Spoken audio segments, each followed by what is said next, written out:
We, the people, chose to do these things together because we know this country cannot accomplish great things if we pursue nothing greater than our own individual ambition.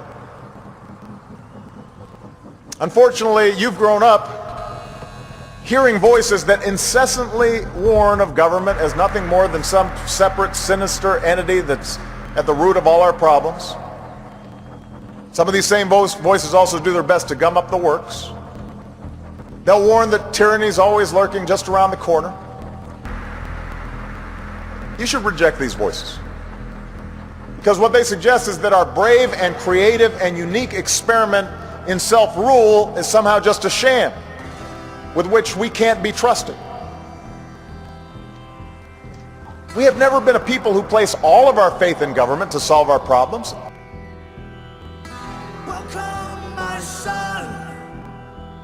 Welcome to the machine. Let us never tolerate outrageous conspiracy theories. Where have you been? This is the United States of America! Why are you hurting people? If you want to go kill and hurt people, go to Iraq. Why y'all doing this to people? Y'all walk around in riot gear like this is a war. I saw them beating people, people that had nothing to do with anything, just grabbing people out the crowd. There's no honor in that. My mom, my father, everybody has served in Iraq, Afghanistan. Well, I did 14 months in Iraq. My father was in Afghanistan. My mother did a year in Iraq. We fought for this country. I don't come home. I'm in New York City. I am from New York City, and these cops are hurting people that I fought to protect. There's no reason for this. There's no honor in hurting unarmed civilians, and I won't let it happen. Have a good night. The individual is handicapped by coming face to face with a conspiracy so monstrous that he cannot believe it even exists. And that's the problem we have today. This conspiracy is so monstrous, so demonic, that we tell people about it and they say, you're crazy, this is America, it can't happen here. We have all the evidence needed to prove it to anybody, if they'll just look at the evidence, that 9/11 was an inside job.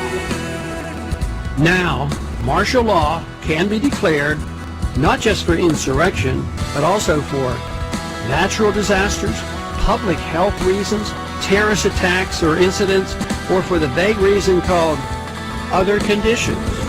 The president can call up the National Guard without congressional approval or the governor's approval, and even send these state guard troops into other states. The American Republic is in remnant status. The stage is set for our country eventually devolving into a military dictatorship, and few seem to care. These precedent-setting changes in the law are extremely dangerous and will change American jurisprudence forever if not revised. The beneficial results of our revolt against the king's abuses are about to be eliminated, and few members of Congress and few Americans are aware of the seriousness of the situation. You're not going to believe what I just saw. He said there was a convoy of 3 trucks, 3 diesel trucks, full of these signs from front to back, side to side, top to bottom, of these real nice, expensive-ass signs that look like no trespassing signs, but like the color scheme of them. But they say martial law is now in effect. And I'm talking fucking thousands of these things.